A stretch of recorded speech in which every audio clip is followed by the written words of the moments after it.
Welcome to another live episode of Photoshop Party featuring Dan Holmes, part 4. 4-part, 5-part, 6-part, I don't know. It's going to be a beautiful day today. It is gorgeous in Ventura. It's only 72 degrees here, so we need a little bit more warmth. I don't want to hear it. It's 95 here. Hey, Mel. Oh, Dan. We're going to have words. And I'm so not smart. I'm headed to Joshua Tree as soon as this is over. Oh, Kevin, that's going to be toasty. Wait till Saturday. It's going to be 109. Yeah. 104 over there right now, Kevin. What? She said it's 104 over there right now. Wow. In the shade. That's a That's dry why heat. I'm not going to go for a couple more hours yet. By the time I get out there, That won't make much difference. Okay, so let's get rolling because this goes pretty fast. Today I thought a little bit more free form. I would go into the architecture and the transform tool, which is really kind of a very awesome piece. Right off the bat, questions, anything that anybody would like to cover today? We had some good questions last time, and so I can just write those down and we'll deal with them. What is the algorithm that they use for the clone stamp tool?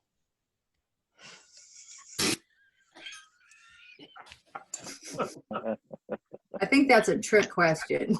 I had somebody ask me that when I did a Photoshop program in Orange County. Let me get back to you, Mike, at the break. Okay. And there's Hutch. Okay, anything else? Okay, we need some questions. I'll start picking on people. I have one that's really simple and kind of ridiculous. There is no I such get thing. what's that? There is no such thing as a simple one. Okay. I had wispy hair on from a portrait session I did last weekend. And no matter what I did with the spot removal tool, it looked horrible. So I don't know if my settings are off, but it just looked awful. EMOVAL tool. Yeah, it actually, out of all of the tools that we have in Photoshop, I mean in Lightroom, I don't do any critical work with a spot removal tool. Oh, really? I just go to Photoshop. Okay. That's an easy answer. Yeah, okay. I just wasn't sure if I could just get a couple of the wispies instead of going into Photoshop, but it didn't. Okay. The best thing to do to try is the healing brush in Lightroom, but sometimes that leaves a It looks funky. a boogerish glob. Okay. So yeah, just go to Photoshop if you have serious cloning work. So that one was easy. What else? What about these mysterious crayons that I keep on hearing about? The crayons. They're all those tools on the side. All right. Well, you're being pretty simple there. Okay, so today, let's make sure we just have plenty of good questions. I will go on into the library. Wow. Okay, let me get this out of the way. So I did a little pre-sort ahead of time. I did a search on keyword for architecture. One thing that was cool that Bruce pointed out, he asked, is there a way to do a negative search on architecture or with a keyword? And I did not know that. He came back and said, if you use a exclamation point, let me put a space in here, exclamation point bridge. Is this going to work? And the bridge goes away. So there is a way to do a negative keyword search. So that's pulling out architecture without bridges. Yes. Oh, okay. Okay. So there's a bridge. Yep. And so now I've got the exclamation point bridge, and the bridges went away. So that's pretty cool. Oh, what do you know? Damn. That's weird. Okay, Yeah. that was worth the price of admission today. Good, we're done. Thanks for coming, and we'll see you next Thursday. Okay, that's a cool one. Can I ask a Lots- question? Yes, please. Great. How do you add multiple filters? Okay, there's several. That's really good. There's several ways. Here we can add. For me, it's always kind of guess and check. We have. Let me zoom in here a little bit. Keywords contain. Keywords contain all. Contain words don't contain. Start with, end with, are empty, aren't empty. I've never used those, but that would be handy. So here, contain, and I'll add bridge. And now I've got architecture with bridge. And what about if you wanted to make an architecture bridge and black and white? And you just put and or just a comma? Comma. Actually, right now, it's containing all. So it's got all keywords containing architecture, bridge, and black, but it's not a combination of architecture, bridge, black. So right now it's got all my black and whites, all the bridges, and all architecture. Okay. And what about if you want just architecture bridge that are black and white? This is where I do the guess and check. I'll hit contain words, and there we go. Gotcha. Okay. Contain all, I think. Ooh. Okay. So play with these keywords. It's a great way to narrow your search down. Thank you. There's a reason to have keywords.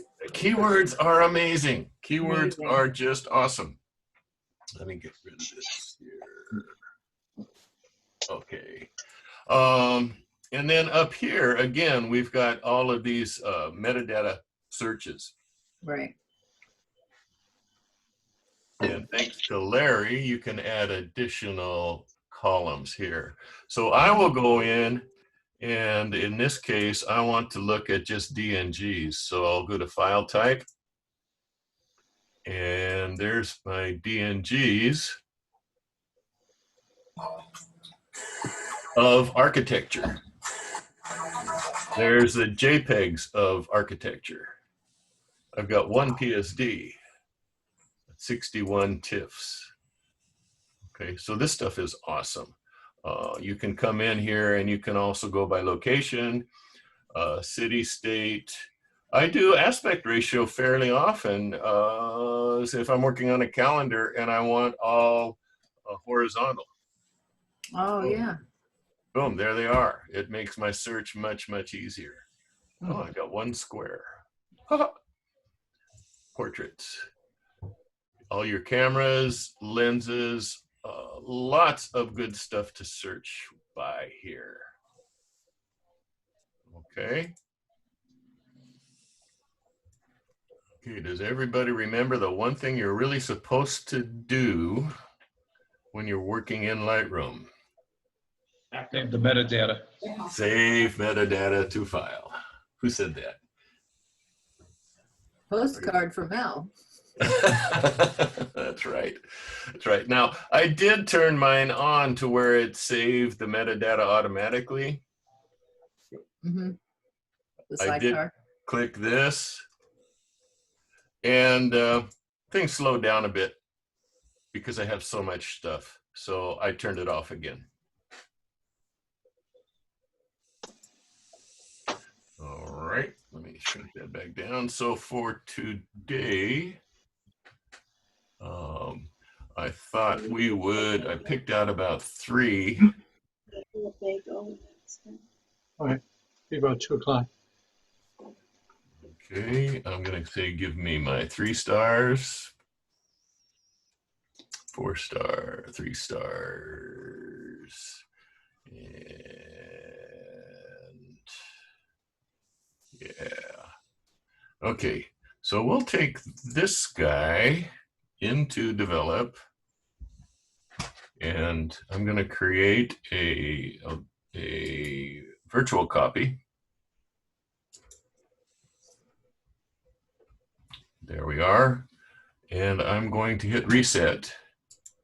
which will take it back to the raw file. This is how the raw file looked when it came in from the camera. I want to go from there to there. Okay, so there's not very many straight lines here.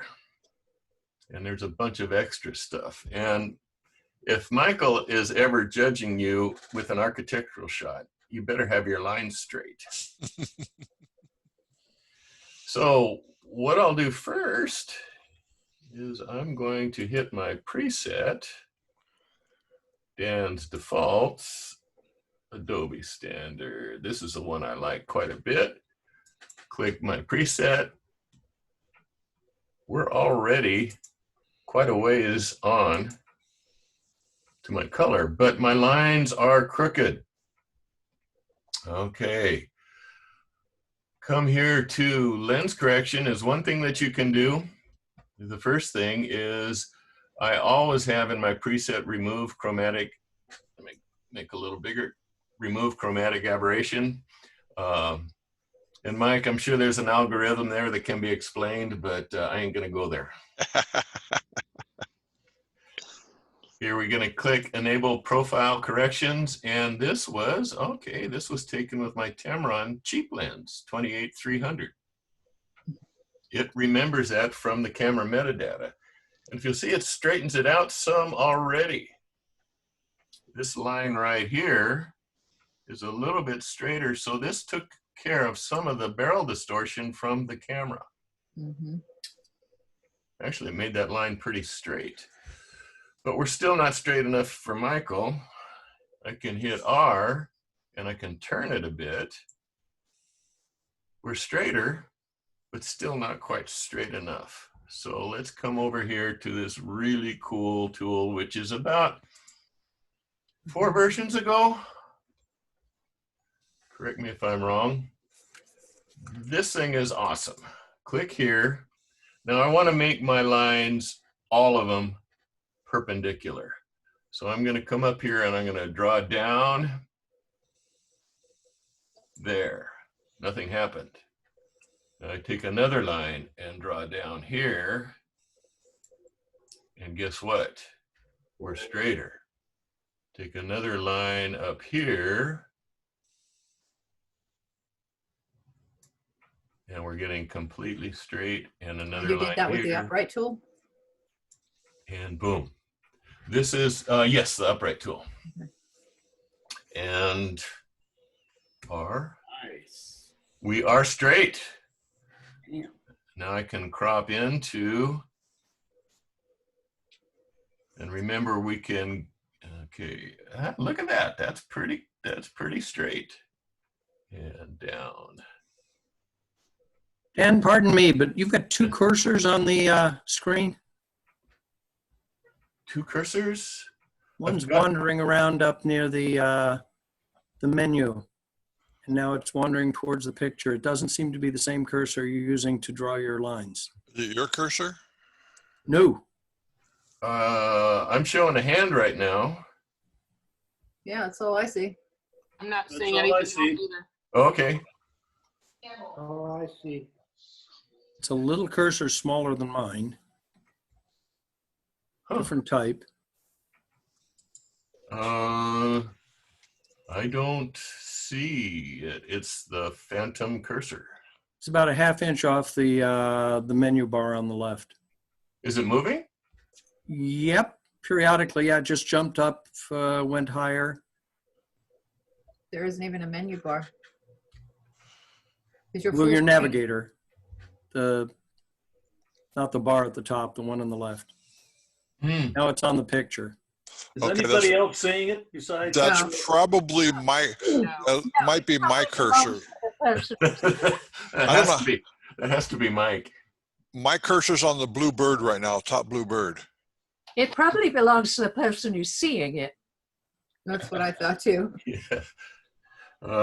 Wasn't sure, but I was having problems figuring out what you were doing because I kept watching the wrong cursor. That would do it. Well, just watch my cursor. I gotta find it. It's in the middle right now. Right now, it's the hand. And so now I'll bring in my crop And look at that line, it's pretty straight. And there we go. So that tool is really a nice tool, and especially for anything having to do with architecture, or if you want to straighten out anything at all. So here's where we started. Oh, there's where we started, and there's where we are now. Okay. Now, if we can add a little more color crayons here. Okay, I've got my this is my preset, which I find works for me. I have my highlights all the way down, but in this case, I'm going to bring them back. Shadows, I like to open my shadows, but I'm going to darken it just a bit. Whites are good. Blacks, that's about good. If you remember, I like strong contrast. It's just something, it's a carryover for me from my Velvia days. Medium sometimes, or linear. I like strong contrast, and especially when you're going to image comp or something where you just have a short time to impress people, maybe something that isn't going to do too well on the wall forever. I like to pop them and make them pretty vivid. Noticed that last night, Dan. Hey, you can pick on him, Dan, not me. Somebody liked Cibachrome. Yeah, Cibachrome, and you know, sometimes a print can, a softer image can last, may have a longer lifespan on the wall. Okay, luminance, I'm gonna brighten up my blues a little bit. I'm gonna darken these browns. Does everybody remember this tool? Okay, that's pretty much all the colors we have. Saturation, I'm gonna pop it just a little bit on the blue and pop it a little bit on the brown. How are you doing that when you're not moving your mouse? Oh, good. I was Are hoping you somebody would using ask the that. Are you Okay. using the arrow keys? Suzanne, you, oh, let me come here. See this little guy No, right I know, here? but you didn't move it. Oh, I'm scrolling with my scroll wheel.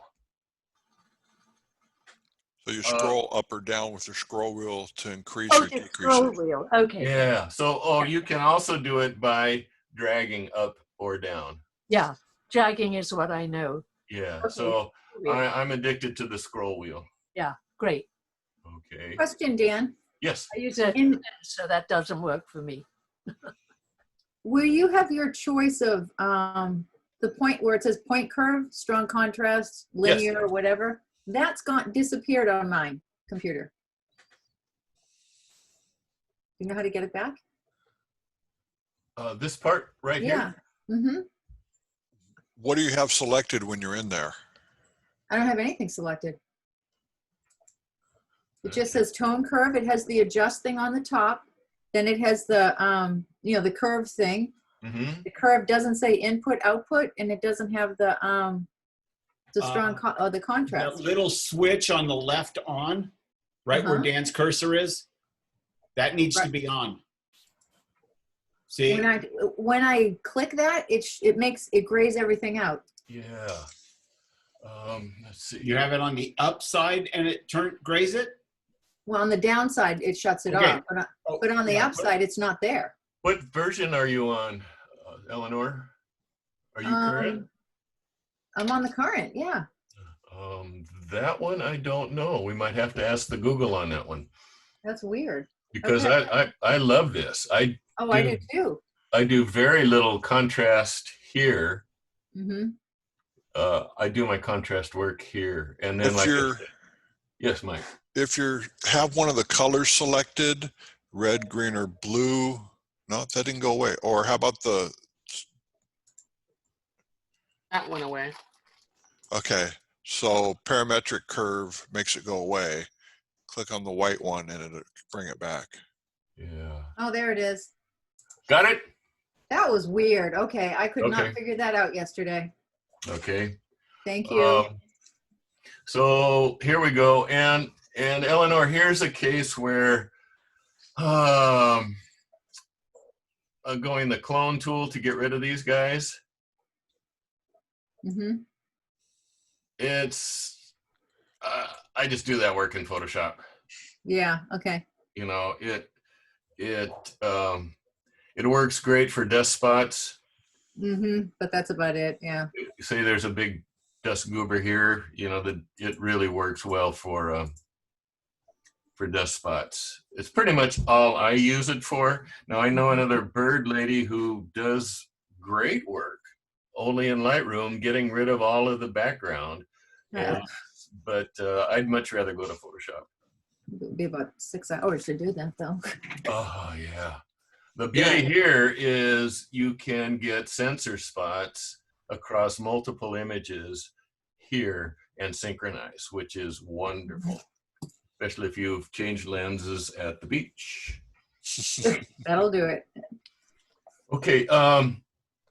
One thing too here, I'm not a big user. You can slap me, Hutch, but I haven't really become a user of smart objects. But one thing about what you do here in Lightroom, when you export to Photoshop, you've made a solid copy. So it's kind of a destructive edit once you go to Photoshop. Okay, all of these things I've done here now in Lightroom, once I export to Photoshop, it locks those changes in. So if you're wanting to do like fine adjustments, like with brushes or with sharpening, or even color or contrast, I tend to get to a point, stop, and then move to Photoshop for me. Okay. Because like I said, once you've created this this version and export to Photoshop, it basically flattens all the work that you've done. Okay.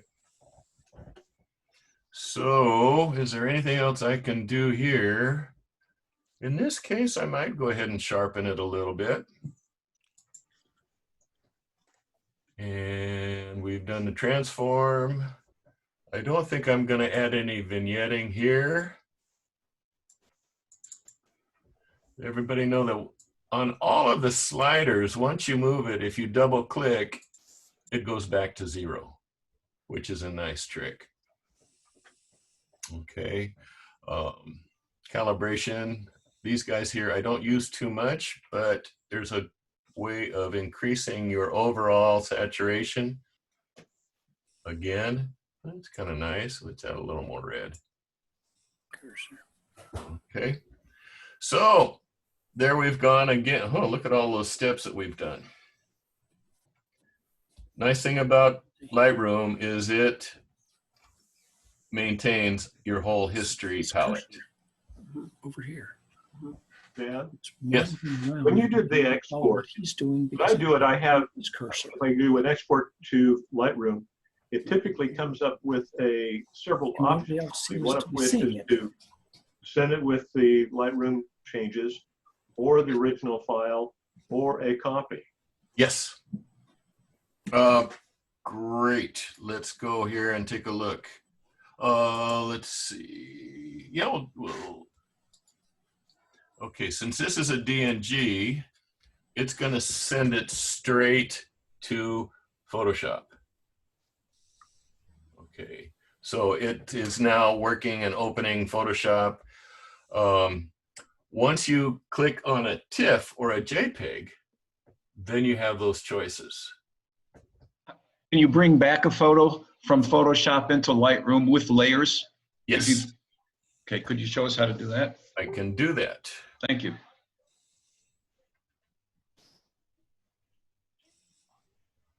Okay. No, Photoshop always remembers the last step. I don't want that. Okay, okay, so here I'll grab my pen. Where is it? Oh, here it is. Everything I do once I go into Photoshop, the first thing I do is pretty much create another duplicate layer.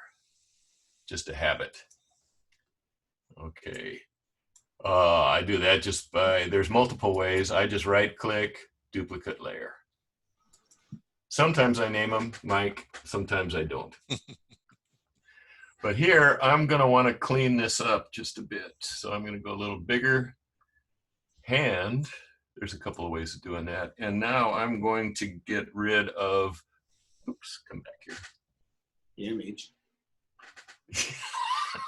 Wise guy. I want to get rid of these wires. So I've got the healing tool, which I dearly love. Make it a little bit bigger. If you hit your bracket key, one way it'll go bigger, the other way goes smaller. I'm just going to do this. Pretend like I'm doing the whole thing. I would get those hairs. Mm-hmm. Okay. There's actually kind of a nice way. I can hit the M to M and I can do a selection here and come down. So it's selected, and now I can hit my J and it doesn't go over that border. What? Sorry. Oh, it did go. It did reach It over should be there on a there. little bit. Probably clone stamp tool, keep it from Yeah. selecting that side of the border. There we go. So hide, and it did a nice job. Let's get rid of this guy here. Hide. So easy, easy peasy. Okay, there's a line down here. Oh, unselect. Computers do exactly what you asked them to do. Okay. Make it a little smaller. I have another thing that I do, just my own way of working. I have a curves and level action that I made several versions ago that I just add to almost every image. Boom. And so it adds a levels curve, a levels layer, and a curves layer. And in this case, it works nice. Let's go back. Option key turns off everything except the base layer. It's nothing Okay. to do with what he's Just doing. jumped. Yeah. And it's not what he's working with. Are you still having that other cursor? Oh, yeah. Oh, It's on the bird. Now it's on the edge of the frame. Now it's on the second panel. Now it's up in the panel. It's going back and forth. that is really strange. And I never see your cursor until you actually do something with it. Try Okay. jumping out and coming back in and That's- see if that works. Because I know when I've had problems, I've jumped out of the meeting and come right back in and it's cleared things. Okay, let me try that because this is making me crazy. Oh, sorry. I'll Okay. try it. Okay, so I'm pretty happy with this now. Do I want to keep this extra little border in there? Maybe not. So I'm going to hit my ruler, and I'm going to bring a guide across, and I'm going to touch it right into that black. Maybe if you added fringe in there. And a little bit over. Come on, come on, come on, come on. And now I'm going to crop that out. Whoa, it moved. Oops, that's too much. So snap to guides is also very awesome. Hide. Okay, done. So now I've got these layers. Let's add one more layer where portrait vector up, sharpen, shake, calendar size. You never put this into button mode, Dan? Would save a lot of space and be easier to read. Your actions panel. Oh, What? If you use it in button mode, it's much simpler to use. button mode. I don't know. Go up to the hamburger at the Go top. to the drop down menu on the Go up right hand side right hamburger on the palette. where it says actions. Uh-huh. Right there. Yeah, Go on the across to the right. palette. Go, yeah, go Click. there. Now click Button on mode. button mode. There you go. Oh gosh, I don't like that. Sensory overload. You can color guys. code those so they Okay. have yours in there. That's pretty cool. Yes, it's very But not for you. No, And then you only click once. creature of habit. That's actually kind of nice. Okay, so I have lots of action set, and a lot of them I don't use. Sharpen and shake reduction. So here we go. We've got her done. Where's my prep for? Oh, that's good. So we've got it ready to go. Just all we need. This is, I'm going to save this. Oh, we can sharpen it. I'll add another layer for sharpen. Duplicate layer. And these I tend to label. And sharpening, I am not a whiz on sharpening. I kind of know this kind of works. I go to Smart Sharpen. It says Smart Sharpen, so it must be good. Yeah. Radius 199, amount 199 radius. And okay. Thinking, I'm sure. Okay, it has sharpened. One thing I like about doing my sharpening here is if it's sky, I may want to come in and unsharpen the sky. So B, black. So lots of times when I'm doing a landscape, I will come and unsharpen the sky. And that's at 60%. So that's one of the reasons I like sharpening in Photoshop rather than in Lightroom. And I'm sure there's some brush tools you can use in Lightroom where you can do it. I'm creature habit. This is kind of the way I do it. How do you get the mask to show up in color as opposed to just black, just there or not there? The reverse hash mark. Reverse hash mark. Okay. Above the return key. Yeah. That is, yeah, reverse hash mark. That turns on and off the mask or the mask indicator, which is, I use that a lot. It's the same as Q, isn't it? Q? Yes.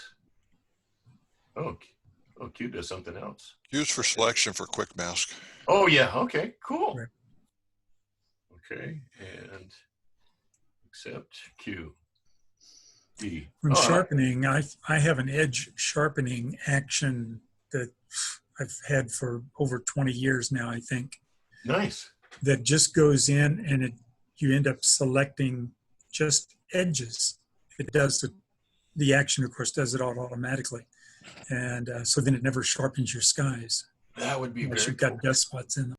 The thing about quick mask, Don, you had the noise reduction up to 20, and so you wouldn't have sharpened the sky. Yeah, this is just the way I work, and sometimes I will actually take noise out of the sky and sharpen the foreground and come back and unsharpen the sky. The thing about Photoshop, there's just so many different options. There is no ways to do one way to work. Yeah. Okay, so where is my... Okay, we're ready. So we've got these different layers. This is where I save this now as a master. So when I first started, I wanted to keep my file small, so I would flatten everything to one layer. This file was smaller, but guess what? The next time I went in to work on it, I started over again and got another version, and pretty soon I had multiple versions of the same image. Now I just have one. Storage is cheap. So now I'm going to hit save as, and here I'm going to come up here and say underscore master, and I'm going to put a in it because I've already got a master there. And then I put that in my master folder. Save. I have looked at this image compression just lately, and I really saw no difference between none and LZW. In fact, sometimes the non-compressed version was smaller than the compressed version. So that's one of those algorithm things, Mike. This is a lossless conversion here, so you don't lose anything, but I really don't see the need for it. And you're not saving it as a PSD? I save them as TIFFs, personally. TIFFs you can open in other programs, and TIFFs you can compress it. Again, creature of habit. I've been saving them as TIFFs forever. So now will this go to Lightroom as a layered version automatically? Yes. So now we are done saving. Let's go back to Lightroom. And here it is. You don't have to close it in Photoshop? No. No, that's actually kind of cool. You can leave it live in Photoshop. It saved it. Get rid of my, here it is. And back to Lightroom. And by golly, there it is. Now, sometimes it's a little weird. I don't quite understand why Lightroom, sometimes it will show up. Let's go to G. In the folder, Master 2, Master A, here it is. And sometimes it doesn't. So I'm going to come here and I go to folder in the library. Here is the folder. Let's make this bigger. VCMC architecture. So when it does not show up, this time it did, just pretend right now it didn't. Dan, yes. I found if you click over to the next, a different image next to it and then back, it'll show up. I will just go in and I will just go in and hit synchronize folder. Yeah. And then it will import the new one and everything's hunky-dory. Okay, so there we are. Now I have my layered master. You can close that in Photoshop and go back to Lightroom, right click, edit in, and now we should get those questions that somebody just asked about. Edit a copy with Lightroom, edit a copy, edit original. Okay, if I open the original, it's going to open it with all the layers, which is 90% what I want to do. And whoever's on the phone, please mute yourself. Thank you. Hey, Dan, when I notice, so when you have three like that, and they look quite different, at least two of them, the middle one looks quite different. Do you typically say, okay, this is the one I really want as a master, and get rid of the others, or do you just number them like that? Actually, pretend this guy doesn't exist. I will only have one master. Okay. But you also have master 2. Yeah, and this is, we'll take a little look at the difference. I will add a Orton Glow. So I create a second master with a Orton Glow. Okay, so you'll keep more than one master if there's some reason, if you see if there is some different, reason, but you still like the first one, you'll keep them both and just. Yeah, I keep this one because this has this one. The master has all of my original layers. Ah, okay. Okay. Okay. When I do the Orton Glow, it flattens and adds layers for the Orton Glow. What is Orton Glow? What is Orton Glow? What is Orton Glow? Can you see the subtle? Now let's see. Let me go here and here. It's a subtle difference. I don't know. Can you notice it? Yeah, but how do you? I don't know where'd it come from. How'd you get that? Okay, we'll go in and we'll. Actually, that's a good thing to do there. Okay, Why so are you laughing at me? no, I'm laughing because I don't really.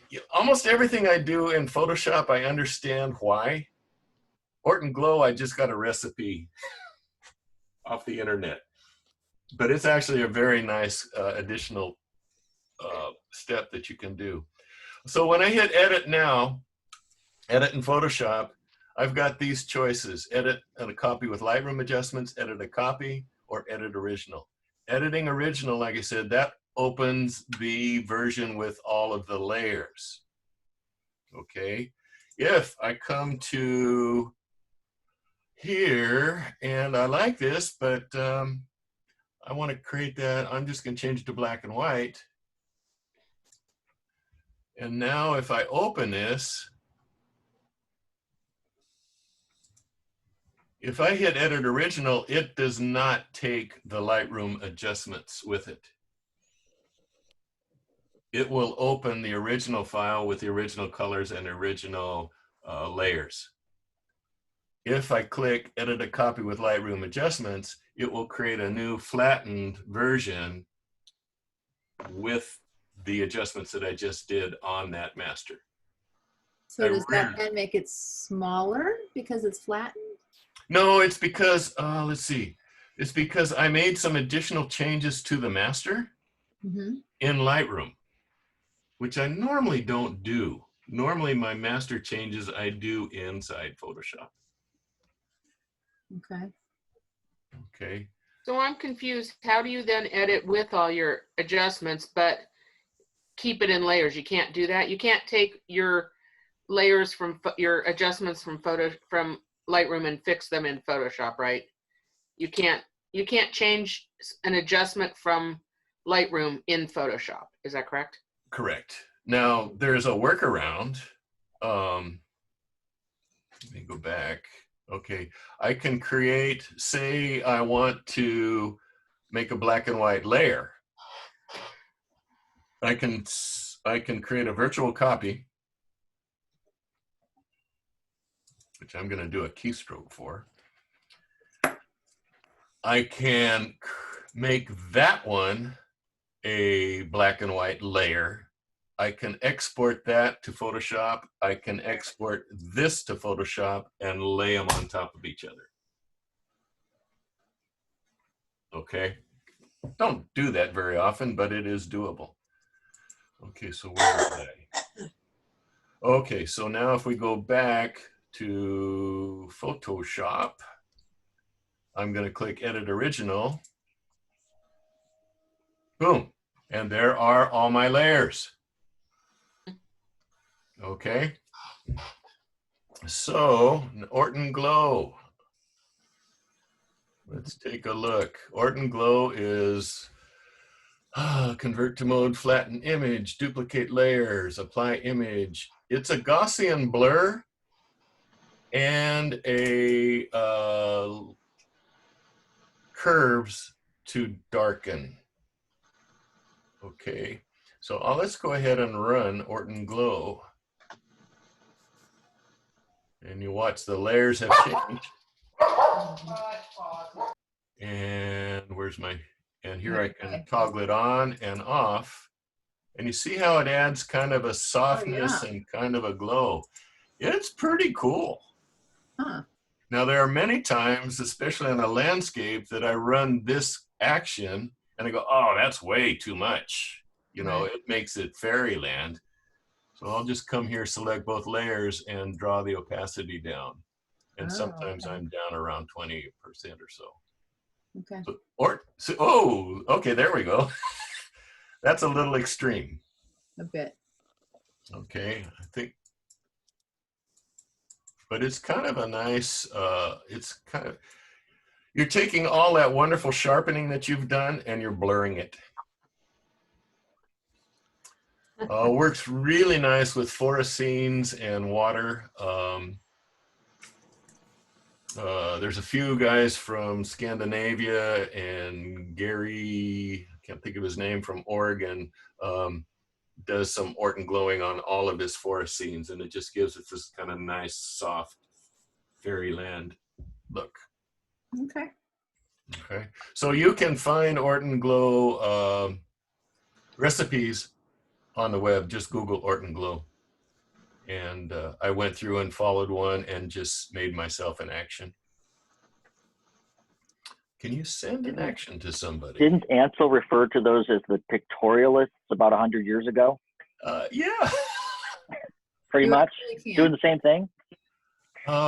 Yes, it's kind of a, you know, it's a little bit like putting a touch of Vaseline on your lens. Kind of a soft focus. It adds a touch, especially for image comp, that adds that extra little snap. Okay, so that's Orton Glow. And so then when I do an Orton Glow, I personally just label that as a master -2. So generally I will only have a master and a master -2. So let me, oops. I'm gonna hide those guys. Okay, how did that go away? Well, I've got selected 3 stars. So I just pulled those 2 stars down from 4 stars to 0 stars, and they went away. So there's my master and my master 2. Okay. All right. So how are we doing, Mr. Mike? About 10 more minutes. Okay. Let's open it wide open to questions. Anything that anybody wants. What was that thing that you did where you did a select area to remove those wires? Oh, okay. Okay. Let's go back to Photoshop. There we go. Where's my master? Here we go. Master. We'll take this one. And it still has the wires. Edit in Photoshop. Edit original.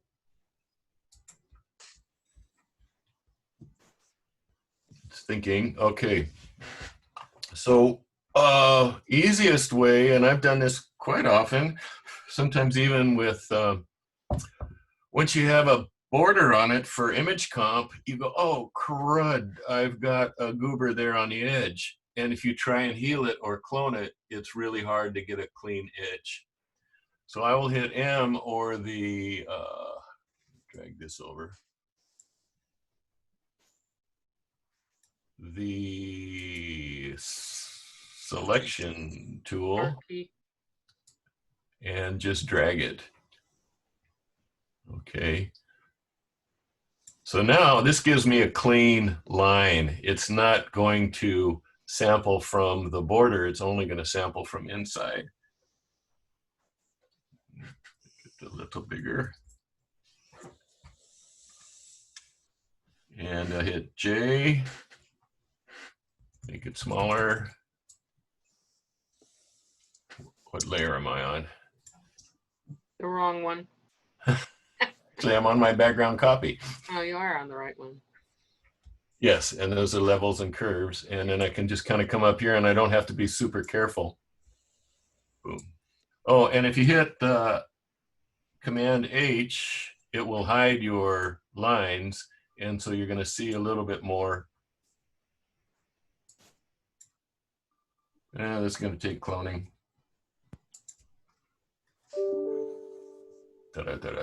Okay, but here, oops, Command Z.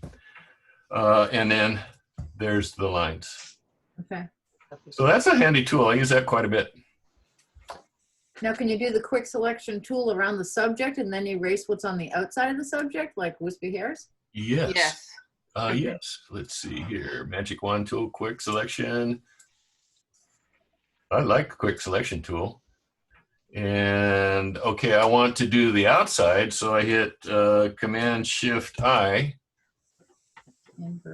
and then J. Look at that.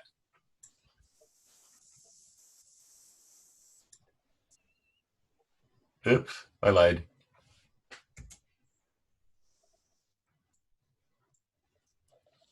Hide. Okay. Okay. Dan, Dan, I have a keyword question. Yes, let me go back. Did the negative keyword with that exclamation mark Mhm. up in the toolbar there. Does it also work in the keyword panel, in the keyword list panel? I'm not sure what you mean. Okay, on the right, yeah, in the keyword list, if you go to the top of that list and put in a word there, Oh, does the negative work there also? Like if you put in architecture, can you then get rid of the bridges like you did before? okay. You did You know, I never search your keywords by Oh, that's here. the only place I search them. Yeah, okay. It takes me right to architecture. Yeah. Um, You click on the little arrow next to the word. yeah, oh yeah, this is actually quite Yeah, cool, and I do that. Yeah.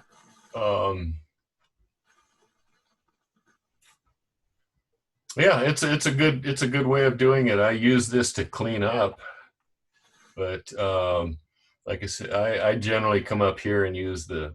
I'm gonna have to try that a little. Okay, no, I'll figure it out. Yeah. Yeah. Thank you. Okay. Okay. So, is there anything else that we have not done? Hey, Dan, I have a question. Yes, please. And this just happened in the last day or so. But in Photoshop, when I'm in the crop tool, and you right click and you get a grid pattern on your image, Mm-hmm. mine is so tight you can hardly see the image anymore. How do I adjust that grid?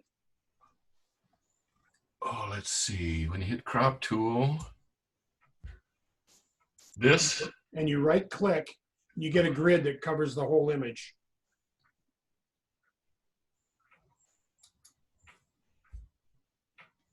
Yeah, and it's just like a grid in your camera, except it's all the lines in vertical and horizontal. It's gotten so tight you can hardly see the image. Oh, with the grid size. Yes. Strain image, maybe? You know, I don't have that set up to show a grid on mine, Tim. I think in Photoshop you do it in the preferences. Maybe so. I think I've changed that a few times. I think it just started. I mean, I've never touched it before, and I went into it, and all of a sudden I could hardly see what I was looking at. Oh, so it's just solid lines? Well, it's so tight that they're almost solid lines. Whoa! Oh, right there. There it is, just like that. Except I want them bigger. You know, it used to be like maybe a ½ inch. Because all I was using it for was, quick. Oh, I get it. I see. Yeah. Gosh. Don't you use the page up key and 0, and that's how it rotates? That's how you rotate through the different. I'm not rotating it. That's that's an interesting one, Tim, because I've never used that grid there.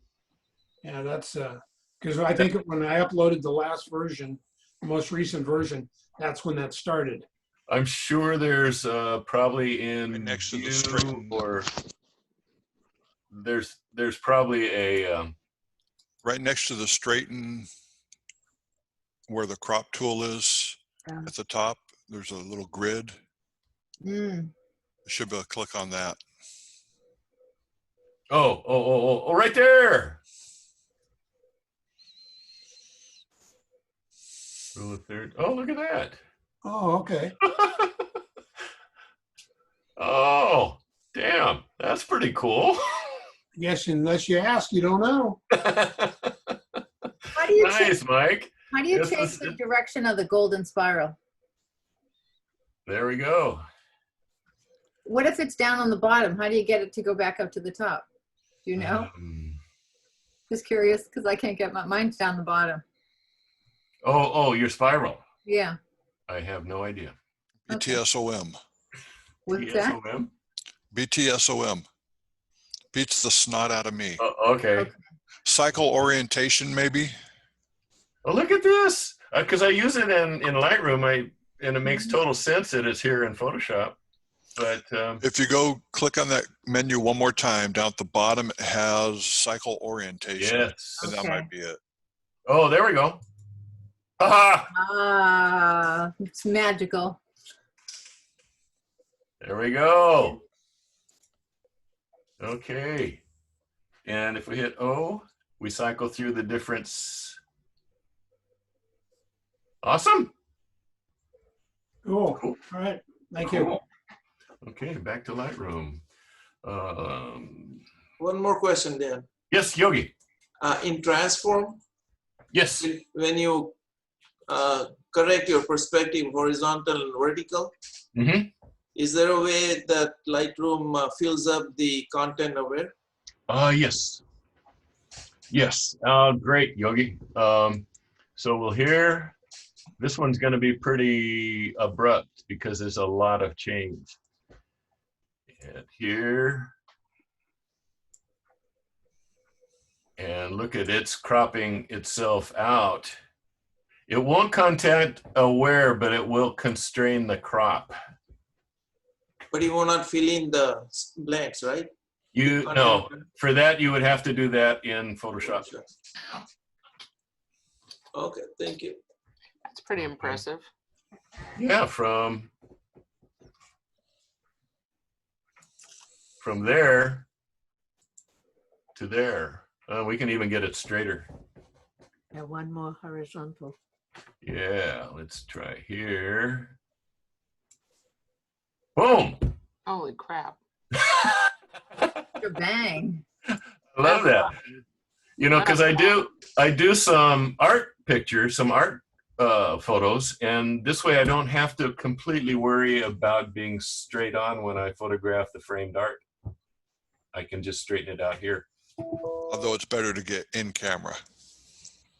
Save yourself some work. Yeah, this is so easy, Mike. Yeah, but I'm lazy. How much distortion actually is there when you do this? I mean, with this, it's kind of a, it doesn't really matter if these birds are perfect or not because they're fake, but how much distortion, if you go from that to that and there's like a person in there, how much distortion will you see? Good question. I haven't, well, when I'm doing the artwork, I'm getting as close as possible.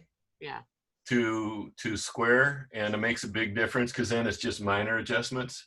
But the beautiful thing is then I can just crop right to the edges of the frame and it's done.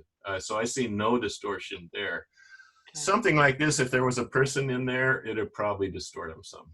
Yeah, that's pretty. Because this is a pretty radical one. That's a radical one, yeah. Cool. So, and we'll hit. Oh, okay. Right guide. There we go. So, what else?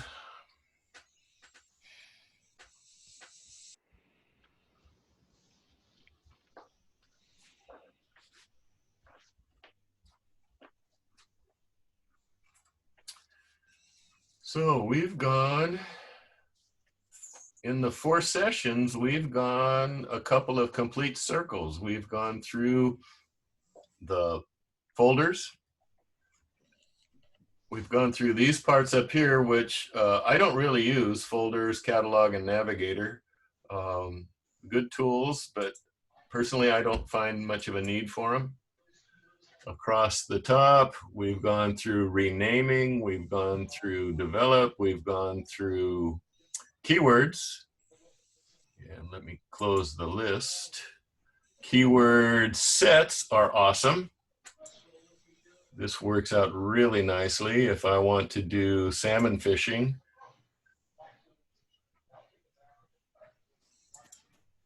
Open up. Oh, let's see, we gotta go to. Dan, can you copy a keyword list and share it? Oh, yes, you can. Yes, you can. Where do we do that? Library. And I actually have done that too. There is a command where you can actually export keywords and import keywords. And you can get them in an Excel form, an Excel sheet. I'm just remembering where it is. I might have to look that up again, but yeah, I've done that. which is it's pretty awesome. If you would happen to lose a catalog, or if you want to take keywords and you could actually trim a list of keywords and put them into a new catalog. Dan, I believe it's under metadata, import keywords, export keywords. There we go. How about that? Purge unused keywords, probably an important one. Right there. Import and export. Postcard for Kevin. Yes. So if you wanted to make a list of keywords, do you have to do it in a certain format for it to be importable? Export keywords. It's coming in as a text, and then you can transfer. You can save as a Excel file. Okay. So I have done that, and it would be a good way to share keywords with somebody else. I'd offer, but my keyword list is a little bit extreme. Yeah. Over the years, I've just created too many. I'm much better at managing my keywords now. You can clean up your list, right? No. You can't get rid of some of the keywords? I have, on occasion, yes, I have. And it's a fairly big job. It actually would almost be easier to export them, clean them up in Excel, and then re-import them. Okay. There was an option to purge them, purge unused ones. I thought I saw that somewhere. Yeah, where you just showed import and export or something. I might try that on a copy of my catalog. I'd be afraid to do that. That's all you need, right? Yeah, actually, that's a good idea. I might try, create a copy, because it's real easy to open a new copy of Lightroom. You just go into your Lightroom folder on your Windows or Finder, select the catalog and duplicate, and you have a duplicate copy of your Lightroom catalog. Okay, Dan, since you went there, let me ask a question. Yes. If you wanted to do that, let's say right now I have a database that has one of my major clients' work along with all my personal work. At some point, I'd like to separate those two. Okay. If I were to just take my catalog, duplicate it, take one of them and delete all of my personal stuff out of it, take the other catalog and delete all of the work-related stuff out of it, is that the easiest way to do what I'm trying to do? Yep, that's super easy. Just remember that when you do your deletion, you hit remove, not delete. Correct, okay. If you hit delete, you will not be happy. No, don't want to do delete. The one thing about doing it that way is your keyword list will be the same in both. So in that case, Kevin, you may want to do the clean up the keyword list, or just live with it. I create a new catalog when I do a racing event or one of the marathons, because I just want, one of the reasons I want it smaller, and two, I don't want my list of 10,000 keywords inside the marathon. The marathon will just be bib numbers. So the keywords. Go ahead, Bruce. Or who? It was Kevin again. I've been doing some stuff with some time lapse. So instead of populating my main database with all those time lapse images, which can be hundreds of thousands, right? I just create a separate new database just for those. Perfect. Yeah. Same thing. Yeah, I do the same, because I'll have 18 or 20,000 marathon pictures, and I want to work them as quickly as possible. There's keystrokes that are quite nice. You can move forward by hitting the command and arrow key. And if you want to flag, you hit command arrow up or arrow down.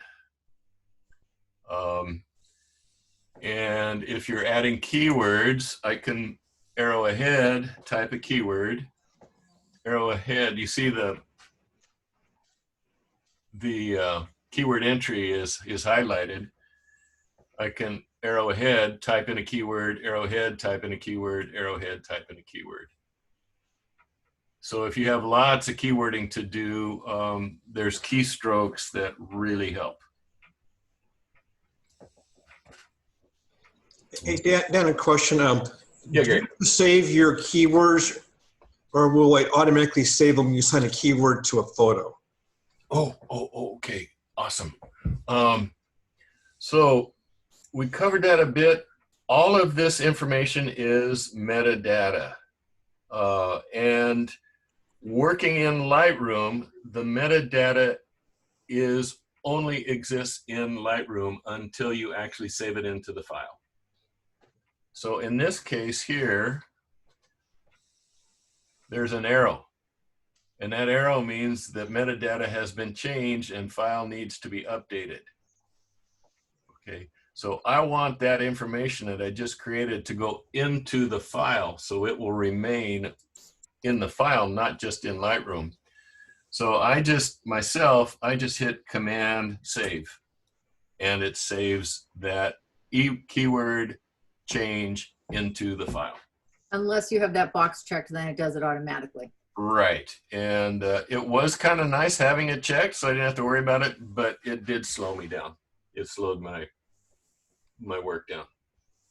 Because every time you make a change, it takes some computer resources to save.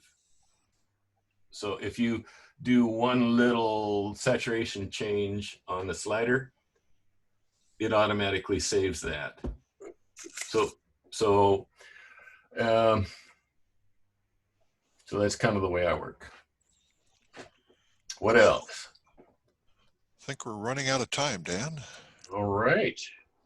Way cool. Thank you very much for imparting all your knowledge to us. Or some of your knowledge anyway. You got a lot more hidden in there, I know. Quite a bit, yeah. This was awesome, Dan. Awesome. Thank you. That was 4 amazing hours of work. So well done. Plus the time. I can see all